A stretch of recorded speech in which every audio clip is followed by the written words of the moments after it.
comes a very important segment. Industry's role for TVET development, Pakistan's context. Our foreign delegates are also interested what industry is doing in Pakistan. They are very inquisitive about industry's role in China and Korea and Malaysia and Turkey, what they are doing. In many developed countries, the entire TVET sector is industry-led. It is supported and led by industry. But there is a general perception that industry in Pakistan is lukewarm. They are not as enthusiastic as it should have been. What are the reasons? Is industry in Pakistan is too focused on profit making? They don't want to invest on training. What are the reasons? So let's listen from the most prominent industrialists of this country. We are very lucky to have three very important industrialists with us. I would just call them. Well, this country has many ministers for education or health. Nobody remembers them, nobody knows their names. Also, many have served for many, many years, for many decades. But there was one person who was assigned a portfolio for education and health only for 3 months. And that brilliant lady, she produced documents which are still holds as a guidelines, I'm sure, for the ministries and for everybody who is connected directly or indirectly with education or with health or with IT. We are lucky that that brilliant lady of Pakistan, who is a very proud face of Pakistan, is with us this evening, and I'm honored to invite her to take seat on the stage. Dr. Sania Nishtar, please come. She is not an industrialist. Let me share with you, she was Pakistan's candidate for the top slot of WHO. We lost the elections, but it's the loss of WHO, not Pakistan. I wish WHO could have had the services of such a brilliant lady, Dr. Sania Nishtar.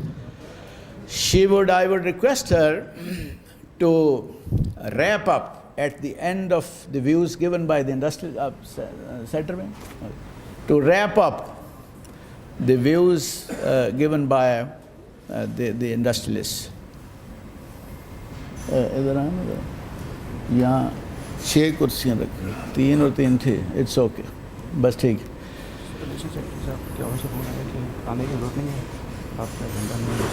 अच्छा चल ठीक. Then we have a very prominent industrialist from the largest province, Punjab. Mr. Sikandar Mustafa is the chairman, Millat Group of Industries. I call upon him to please come on the stage.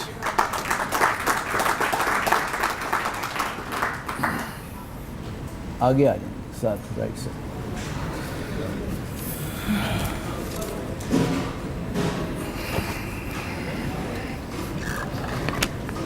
Mr. Abbas Ali Sharif, Chairman, Amreli Steels Limited.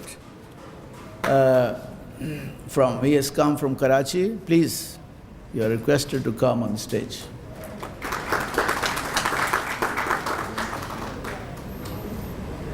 We have with us, we have some other brilliant ladies also. And some ladies are very successful entrepreneurs also. And they are holding top positions in the chambers of commerce and industry also. the President, Chamber of Commerce and Industry, Lahore, Madam Falahat Imran, please come on the stage.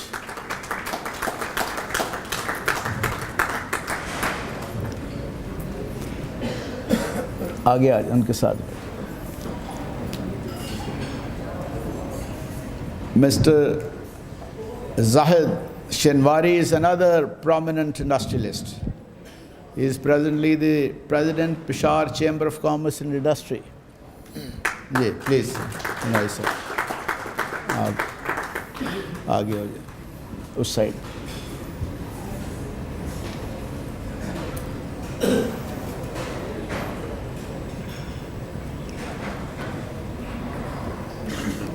Well, first of all, I would call upon Mr. Zahid Shinwari to come and share your views about strengthening industry's role for TVET's development. What are the challenges? Why in our country, industry doesn't have a larger role? Why it doesn't play a proactive role? What are the hurdles and what are the solutions? Please. हमारे industry की जो problems है बहुत ज़्यादा है, multiple problems है, policy problems है, national problems है. एक मेजर प्रॉब्लम हमारा टेक्निकल ट्रेनिंग वाले अच्छे लोग हैं बिल्कुल अवेलेबल नहीं है. प्लास्टिक इंडस्ट्री में मेजर क्राइसिस है और क्रेडिबिलिटी नहीं है. आपके लोग आते हैं, उसको हम बिल्कुल एंटरटेन नहीं करते. आपने इसकी क्रेडिबिलिटी इस्टेब्लिश करनी है. उसके सर्टिफिकेट्स को कोई मानता ही नहीं है. जिस तरह हमारी एजुकेशन को बाहर मुल्कों में ज़्यादा वैल्यू नहीं दिया जाता कि भाई क्वालिटी नहीं है, स्टैंडर्ड्स नहीं है. सिमिलरली ये आपकी टेक्निकल एजुकेशन का हाल हो गया है जी.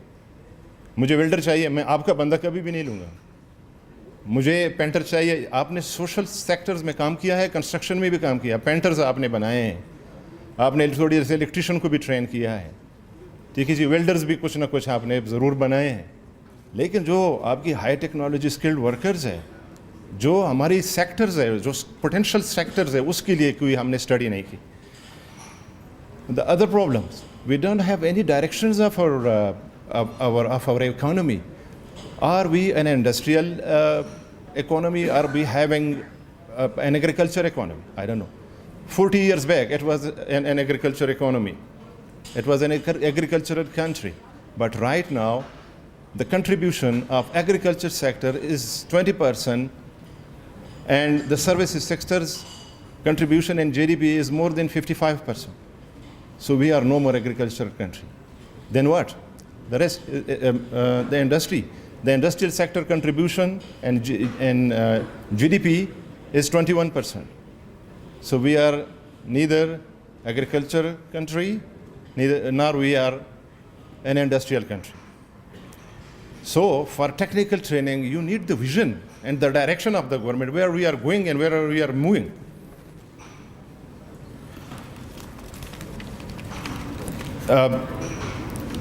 I would like to request Mr. Chima to please immediately establish a research cell in NAVTEC in order to record and analyze the performance of this prestigious organization and submit its recommendation for those areas where desired improvement is not witnessed. Just focus on your weaknesses now. Why it failed to deliver. Although now we have got Mr. Zulfikar Chima, who is a dedicated, hardworking, very professional person. We are quite hopeful now. So this is the need of the time.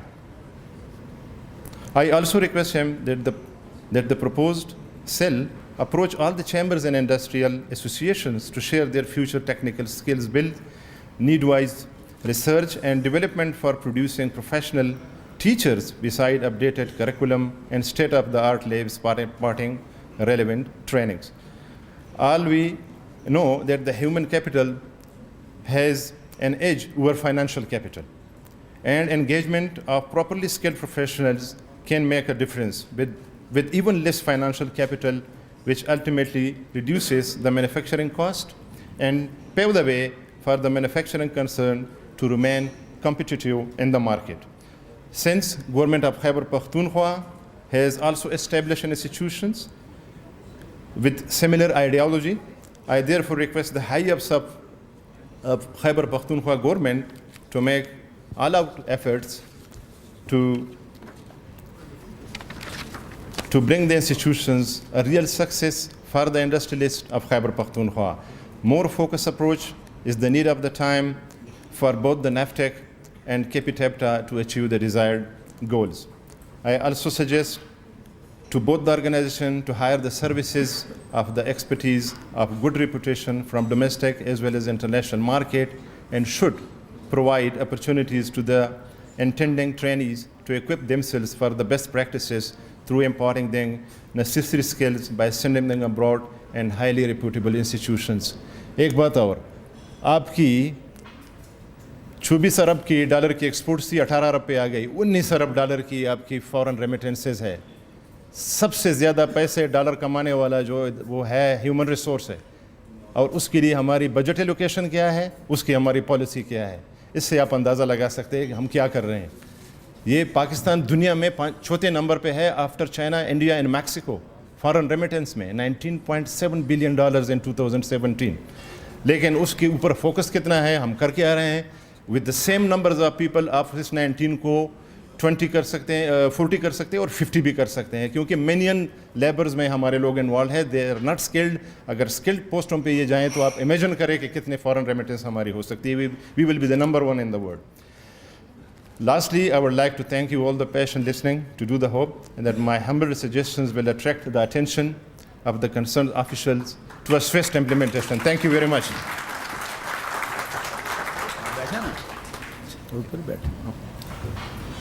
Thank you, Shinwai sir, thank you. मैं भी colleague से ज़रा बात करूँगा कि उन्होंने जो बात की है, let me share with you कि हमारा मुल्क के तकरीबन तमाम चैम्बर्स, उन्होंने फरमाया है कि चैम्बर से रब्ता करें। कोई एक चैम्बर ऐसा भी नहीं जिनसे हमारा रब्ता ना हुआ हो। गोल्डन ट्रायंगल जो कहलाती है, गुजरांवाला, सियालकोट, गुजरात, वहाँ हमने उनके चैम्बर को, इंडस्ट्रियलिस्ट को बैठा के, ट्रेनिंग प्रोवाइडर्स को बैठा के ये तय हुआ, और अब वहाँ वो कोर्सेज चल रहे हैं जिनकी लोकल इंडस्ट्री को ज़रूरत है। आप किसी दिन तशरीफ़ लाएँ, मीटिंग करें।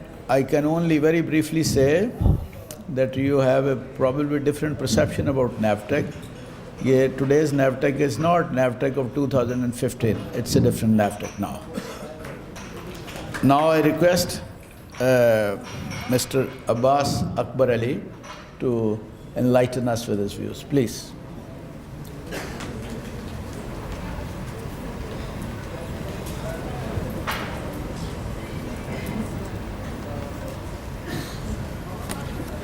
Assalamu alaikum. Bismillahirrahmanirrahim. Ladies and gentlemen, I'd just like to show you a few slides of the vocational training initiatives that has been, which one? Which has been done by a few industrialists. And let me tell you, if industries do not have adequate skilled manpower, they will also be able to train and provide the same. This is what we have done 9 years ago, because we have about 23 million people who need to be adequately be skilled. And these are some of the slides. Because there is a shortage of time, I have only 10 minutes. I will take a couple of minutes here. We few friends from the civil society decided to do something about it, because hundreds and thousands of matriculates, grade 10 people, were coming out of the schools. Our sister organization, the Citizens Foundation, is taking out approximately 120,000 matriculates every year. Where do they go? Except for 10-15% to go to colleges and universities, they don't have anywhere to go. They don't have the skills. They don't have the life skills, technical skills, communication skills to be able to get a job. And we get people, ji inko peon ki, give him a peon's job, give him a tea-man's job, and please tell me how many tea-men and peons can the industry take. So what we have done is, in about 9 years, 8-9 years, we have trained about 4,500 graduates. City and guilds results are 85%. Trade Testing Board of Sindh, 99% result. Economically engaged people are 80% from our 4,500 graduates. This is another Arthar Tabassum story. This is Mohammad Ghazafi. He's a diploma in mechanical fitting and maintenance, and he's running his own business. And his father is earning a monthly net profit of almost 35,000-40,000 rupees. This is another one.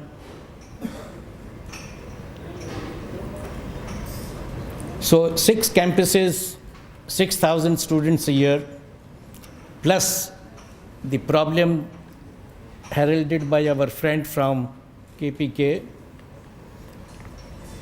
The greatest challenge for vocational training in our country is that of instructors.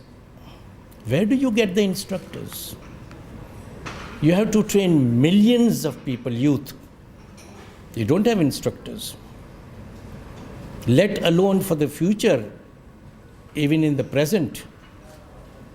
So what we've done is, we have now established a teachers training center, vocational teachers training center, which will focus only on vocational teachers, and will inshallah produce 300 vocational teachers in a year. This can be doubled up later on our 5.5 acre campus in Korangi, Karachi. We would like all of you to come and have a look at that. By 2030, we hope that we will have 65 campuses and 150,000 students per year.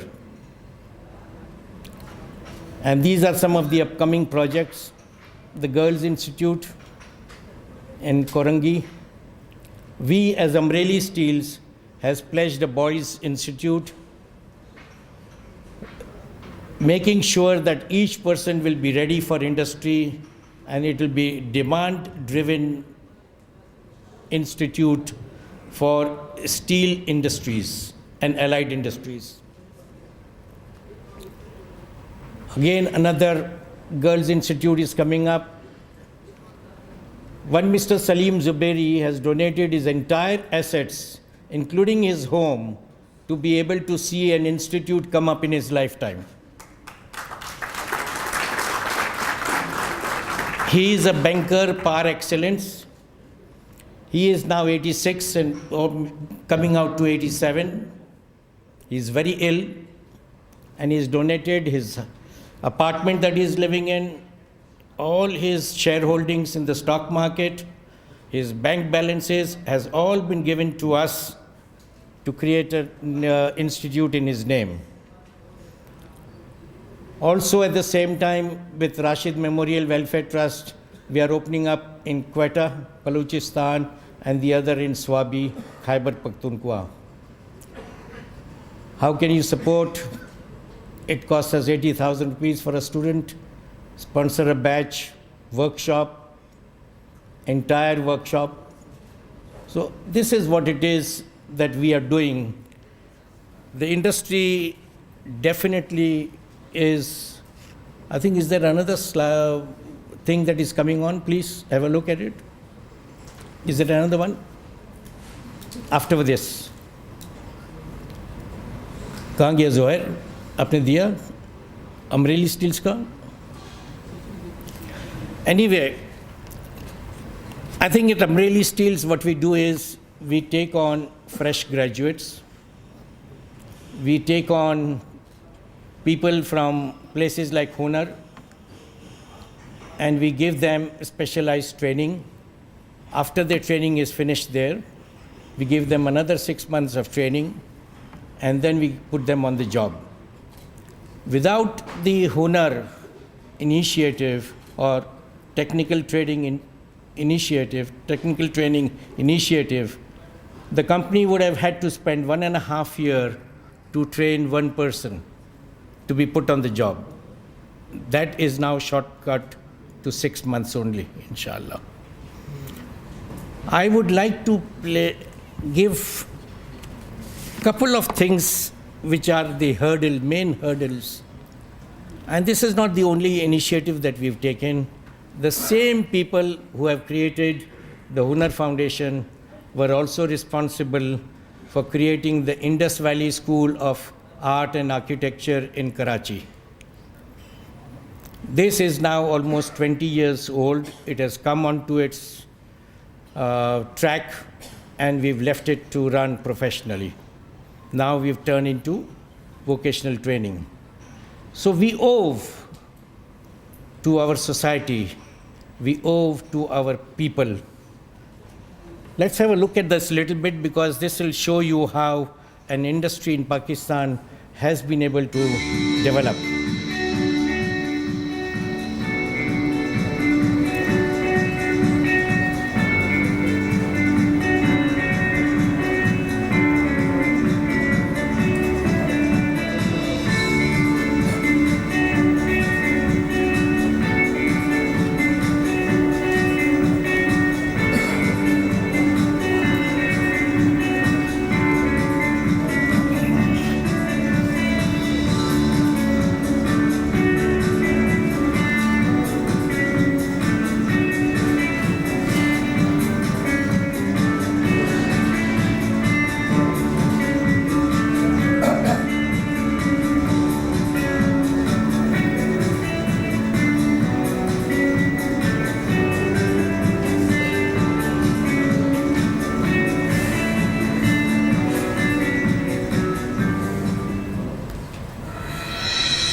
This is the latest pioneering technology that has been brought into Pakistan, and this will be run by no less than diploma holders and people from Hunar.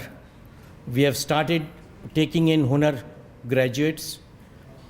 We are not taking any more laborers and helpers. We are now inducting these highly literate people, experienced people, and this is a 500,000 ton capacity mill which has just been commissioned this week in Karachi.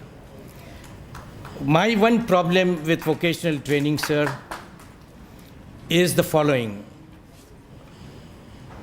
Everybody and every mother, especially the mother, wants to see her son become an engineer, become an MBA, become a doctor, become a scientist. They don't want him to become a bijli wala. They don't want him to become an air conditioner mechanic. They think it is a dirty job. So how do you increase the awareness? In any countries, I'm glad my foreign friends are here, and more so from China. They have solved this problem. And we are friends, our family are friends with China since 1950. My grandfather was the first Pakistan-China Friendship Association in 1950. So we know what we are talking about. It starts at home. Vocational training starts at home. It also continues in the school. Now, I'm in the process of, I've spoken to a couple of people, and I'm sure our friend here will be able to help me to achieve what I feel is correct. You have to introduce students to vocational training while they are still at school. I would not like to go to grade 5 or 4, but at least from grade 7 and 8, there should be compulsory vocational training for all students in at least 2 areas. They must have vocational training before they can get admission into a college. No college should be able to give an admission to a person without a 6-month vocational training course done in the school or anywhere else. So in 3 years' time, my friends, the coming batches will have been accustomed to what is Bijli Wala.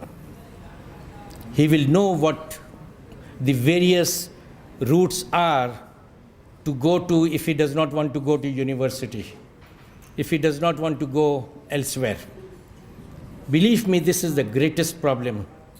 Sir, I'm very sorry to say today that our engineers and our diploma holders have not seen a Phillips screwdriver. Sir, they have not seen an Allen key bolt.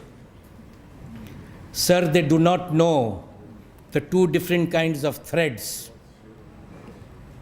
metric and BSF.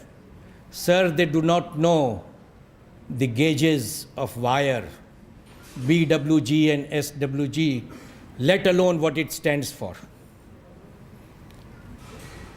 And we have to start our children.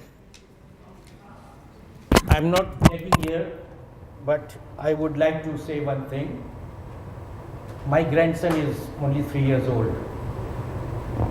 He knows what a spanner is. He knows what a hammer is. He knows what a bolt and a nut is. It's all being at home. And everybody here, let me tell you, sir, this is the century of our friends, Chinese friends. Let's teach our children also Mandarin. We have to teach new languages given the realities that we are facing right now.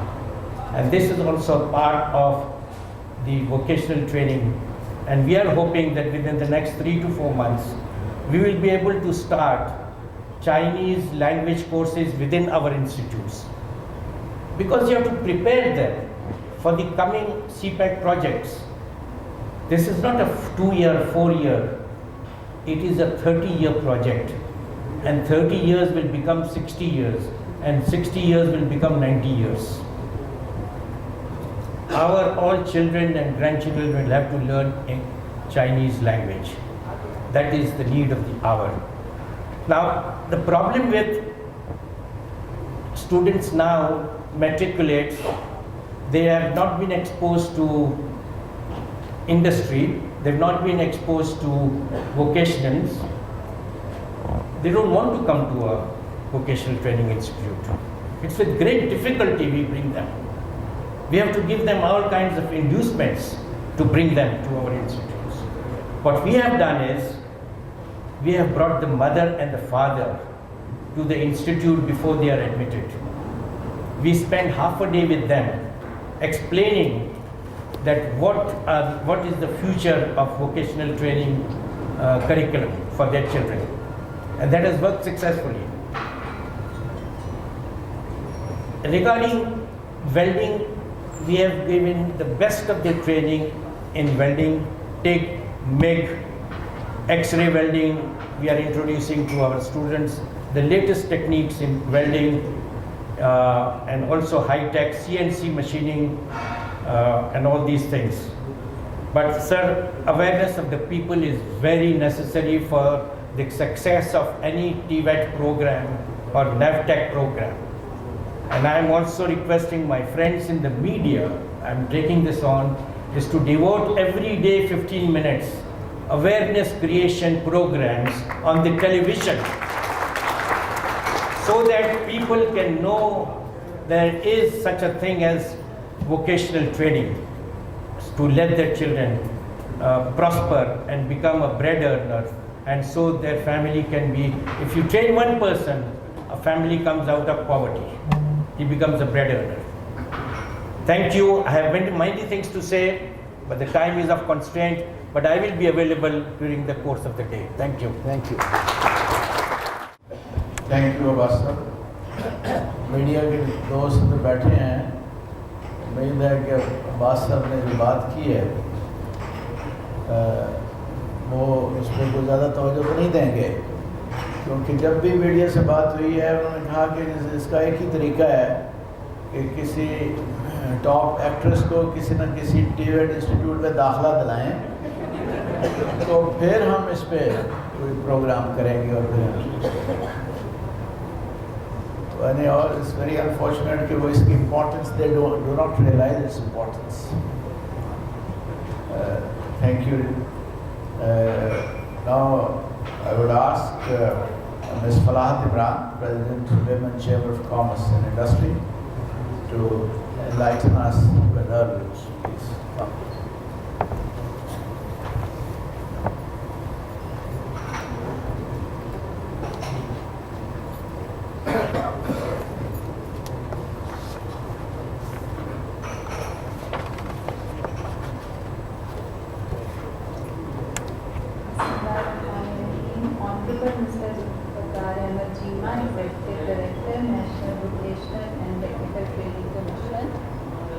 Distinguished guests, ladies and gentlemen, Assalamu alaikum and a very good afternoon.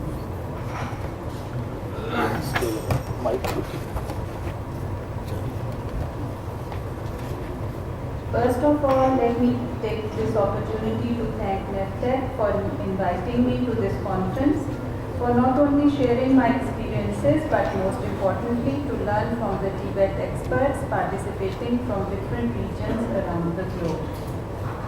As we all know, that the success or failure of a technical education depends on the quality of linkages between industry and TVET Institute, and one of the direct impacts of failure in collaboration of technical education is that both sides, that is industry and institute, will suffer from many disadvantages, like institutes will fail to generate qualified skilled workers and the industries will be forced to invest in providing in-house training for their workers or to take the risk to hire unskilled workers who produce low quality products.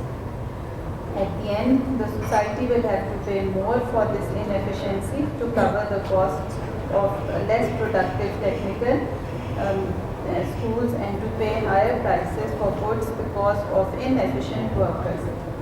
Therefore, it is a dire need that TVET strengthens its links with the industry for the following reasons. Industry is the primary consumer of the TVET graduates. Whatever is being trained is for the industry. Therefore, industry participation in designing TVET curriculum and workplace training opportunities is the primary way of achieving this. If employers are not involved in the process of specific skills, attitude and behaviors required by the graduates, they are less likely to see any relevance between TVET and their skill needs.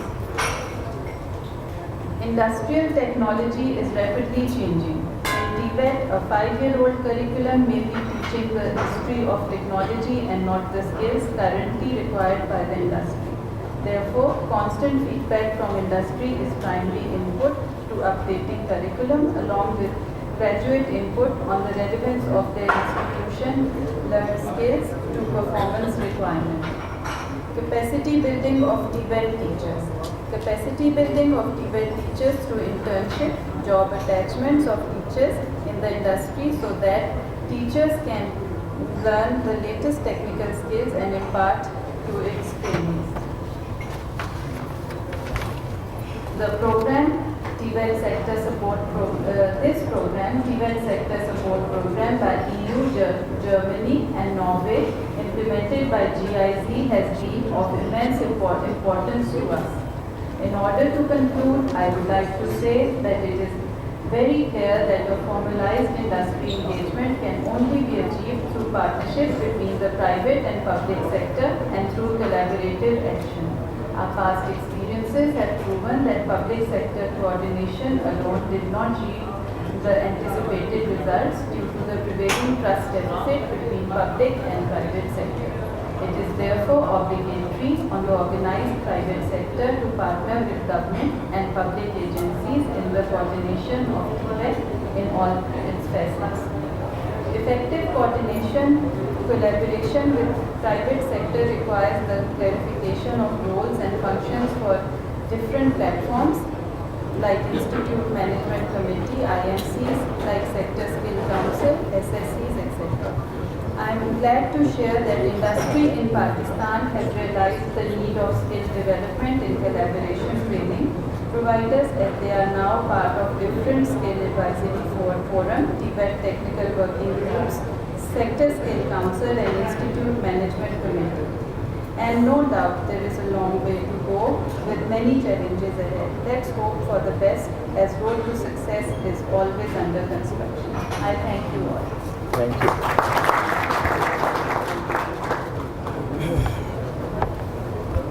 Thank you, Ms. Falahad. Well, Mr. Sikandar Mustafa is a very credible name in our industrial sector. He is presently the chairman of Millet Group of Companies, but he knows ins and outs of TVET also. He has been one of the founders of TVET Authority in Punjab, etc. Now I request him to educate us and to share his views with the audience. Please.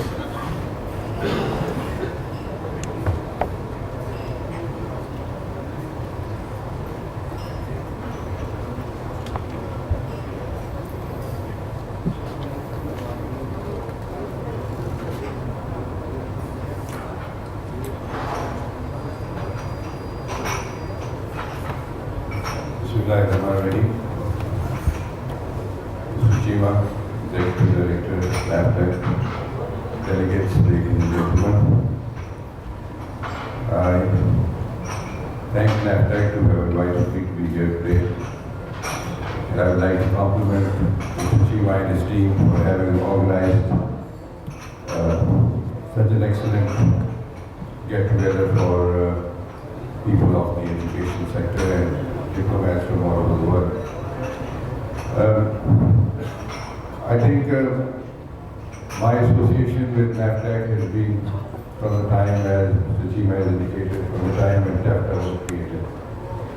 TAFTA was a brainchild of Chief Minister Punjab, and in the early 2000s or maybe 20 years ago, he had asked me to create TAFTA and another institution called the Punjab Vocational Training Council, which I helped to legislating and create institutions which have now really grown to become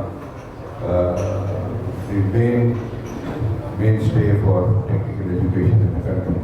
And I think Mr. Chima is, from what I've seen today, has done a wonderful job in creating NAFTAC, which is absolutely essential, and I think it has a long way to go.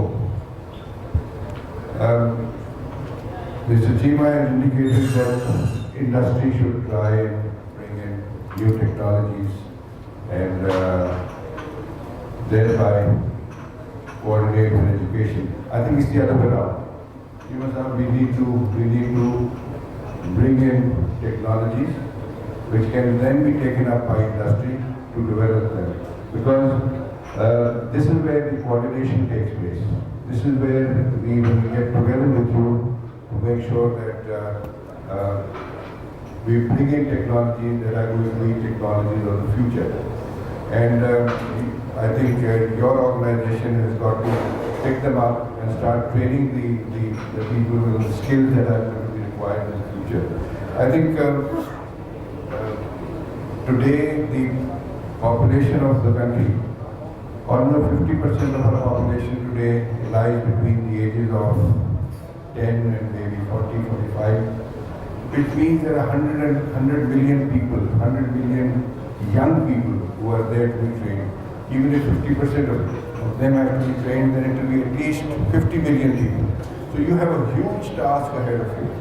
And to do this, it's not going to be simple, it's not going to be easy, it's going to be very, very difficult.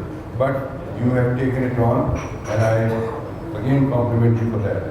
The main issue that I see that NAFTAC needs to really look at national level is to assess the need, which you have already indicated.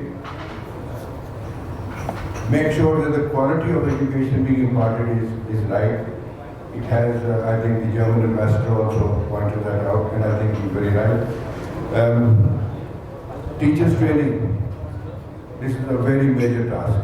I think what we lack in this country is the trainers, teachers who impart knowledge to the students of the country.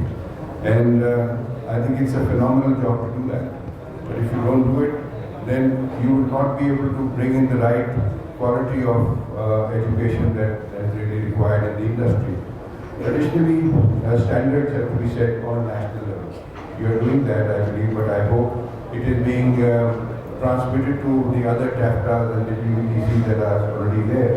And there should be that level of education and standard and technical education, which is uniform around the country.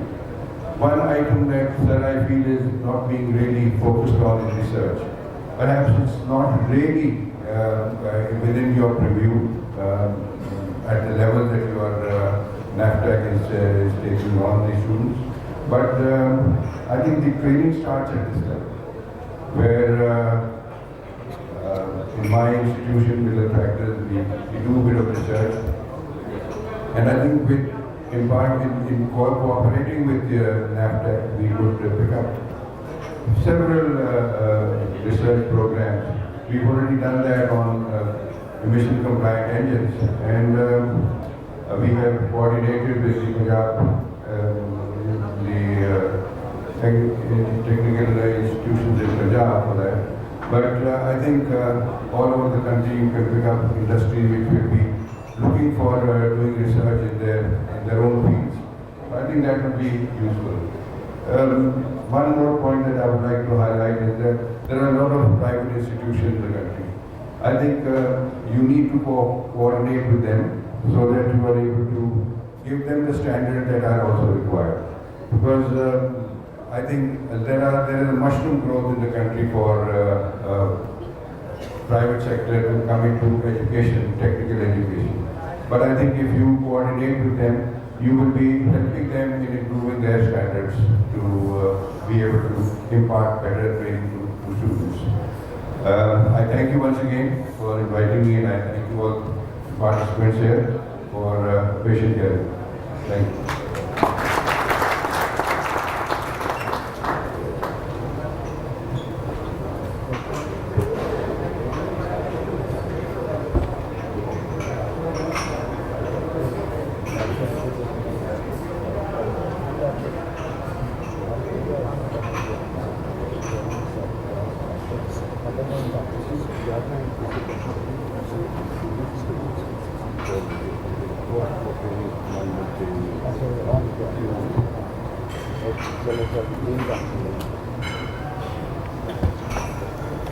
Thank you, Skandar sir. And now at the end, I will request Dr. Sani Anishtar to conclude and to wrap up the views shared by the other speakers. Please.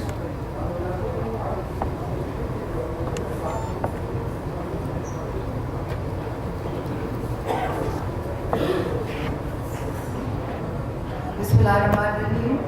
Shima Saab, Chairman NAFTEC, co-panelists, Excellencies, ladies and gentlemen, Assalamu alaikum and a very good afternoon.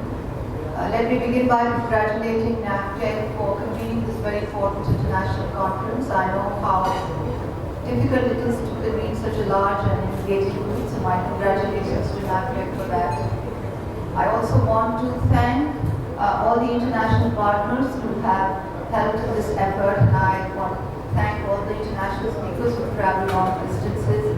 I know that we have a number of international partners who have an ongoing commitment to help Pakistan in the TVET sector, and I want to express my gratitude to you for that.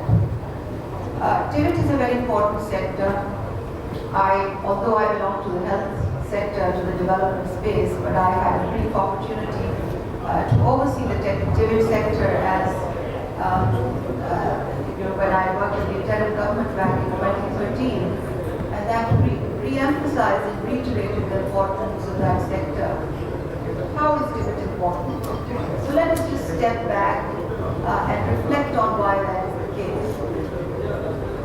When you examine the trajectories of countries that have made massive progress and have lifted hundreds and thousands and millions of people out of poverty, and when you reflect on international experience, you will invariably gather that there are two ingredients that are very germane to their success.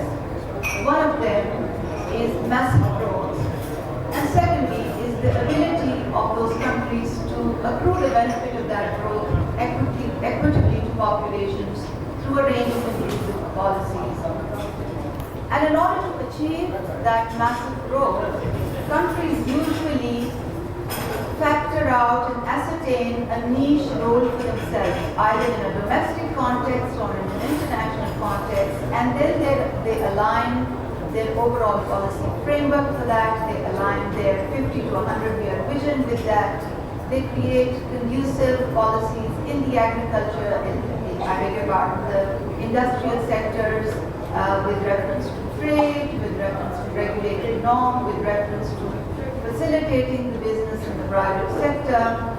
They align their higher education sector with that, and they also align their TVET sector with that. And we have seen all over the world many examples for that.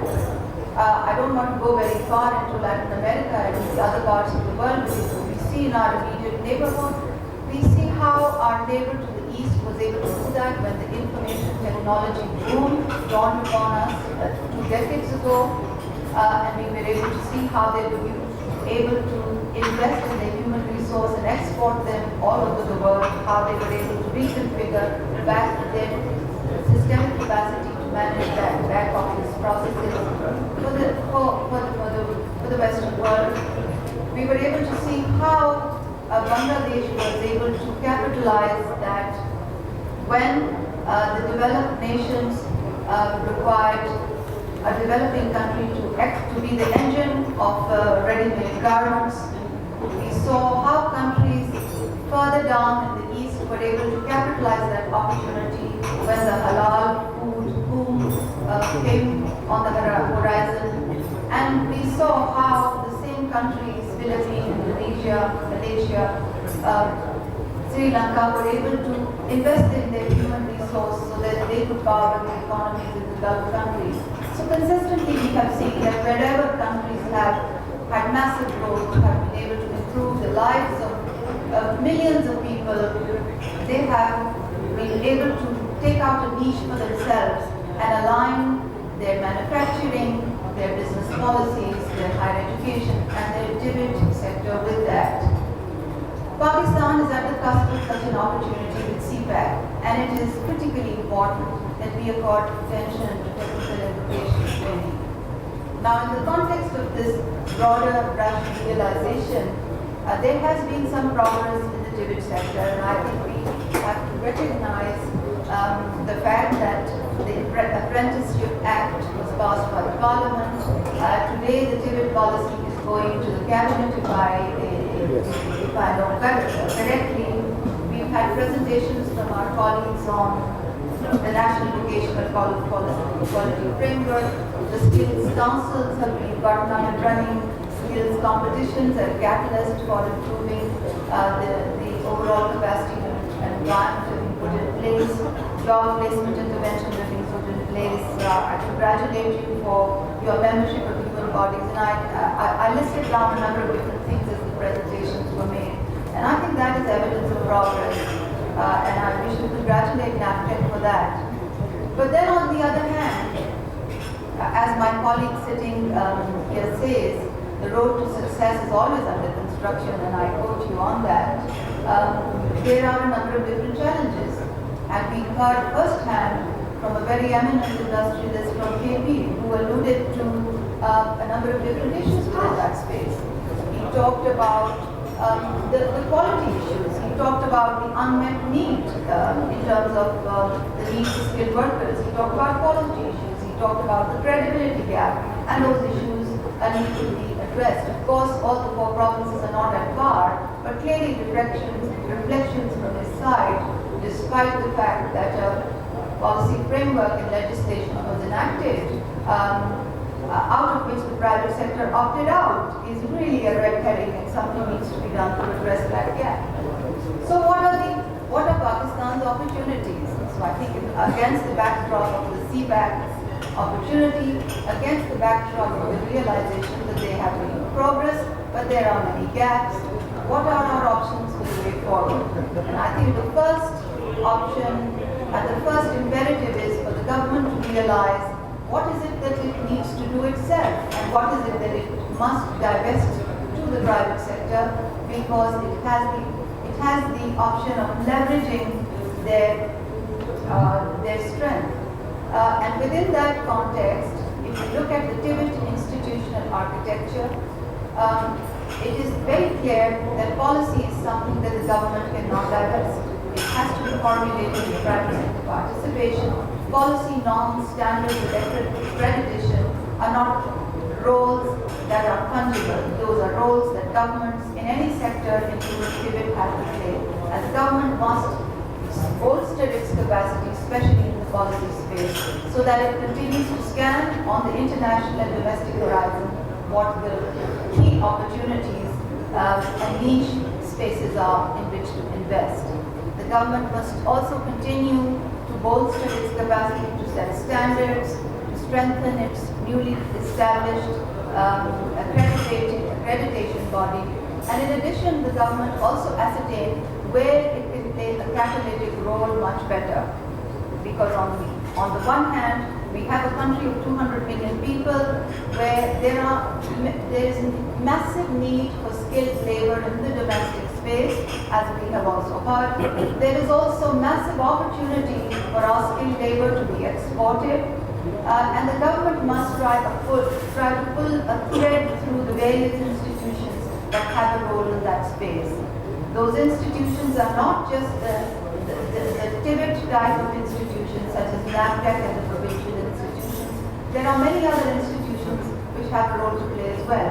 For instance, the agro-vocational institutes are outside of the ambit of TVET. For instance, the Ministry of Science and Technology has a number of different accrediting bodies, standard-setting bodies, which could bolster your efforts to improve the TVET sector. For instance, the Ministry of Information Technology has a number of institutes with which synergy could be exploited. In addition to that, there is research happening in colleges, in universities, in institutions, and that research, the importance of which, again, our senior colleague highlighted very importantly, have very little bearing in what actually happens on ground. When I was a federal minister, I would go to all the educational institutions and I would ask them the kind of research they were doing. And they would tell me about all the things that had very little relevance to the practical needs of entrepreneurs, of people running kiosks, of people running industry. And I think that is a gap that can be bridged very easily. That is a gap that can be bridged by building further upon the data bank that one of the colleagues talked about, to create a comprehensive information system where you can provide the resources on one hand in terms of the research that is ongoing, in terms of the training that's ongoing, and the needs of the entrepreneurs and the labor force on the other. So I think that is a quick win that can be done. Other than that, there's a lot of joining the dots to do, because the Benazir Income Support Program recipients are graduating. The microfinance institutions, of which there are a range in the country, are ready to provide finances. Institutes such as the Pakistan Poverty Alleviation Fund and a number of different companies are ready to provide the training, and I think there's a lot of joining the dots to do here.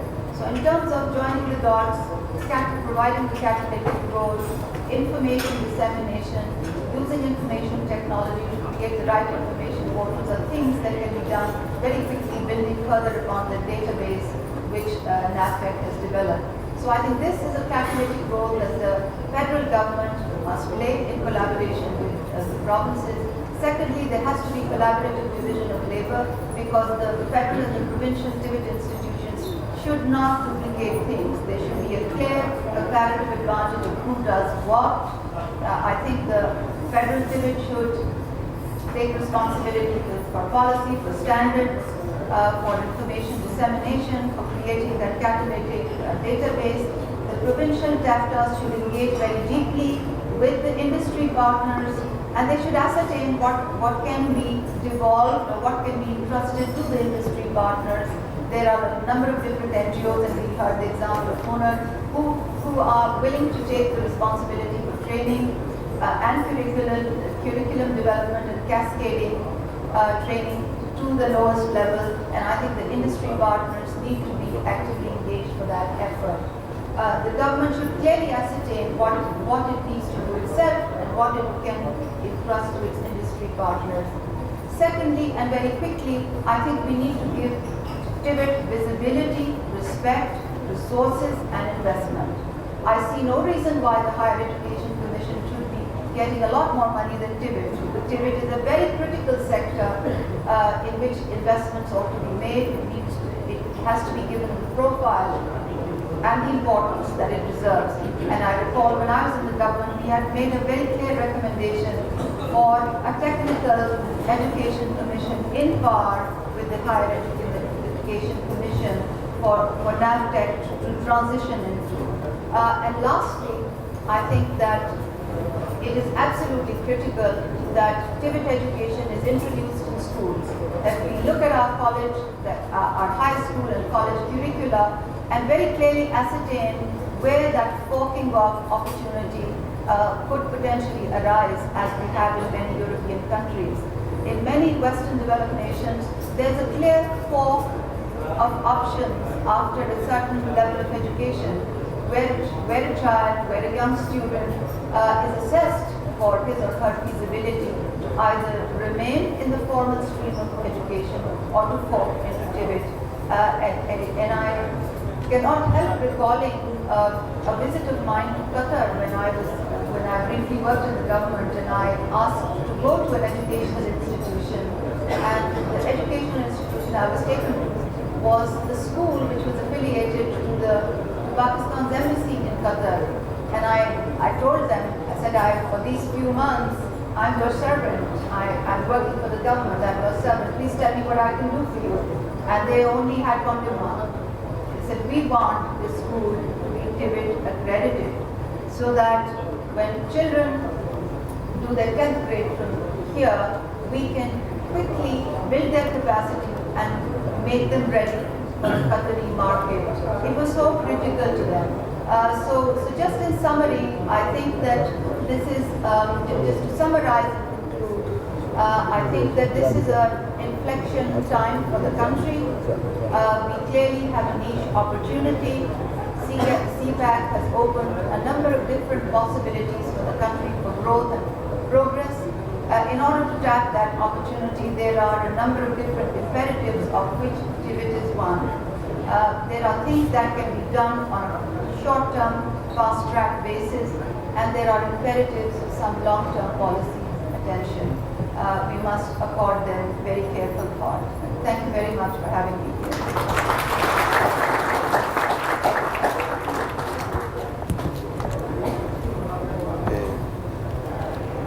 Thank you, Dr. Sarwan.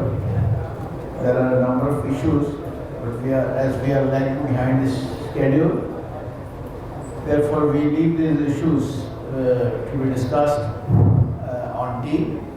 We'll have a 10 minutes tea break, and after exact 10 minutes we will reassemble here, and then we would have a final session which is very, very important. And after that, then we will go, our honorable guests would be taken for a city tour. So now we have a 10 minutes tea break. All of you are expected to assemble here after having tea. Now you may proceed for tea.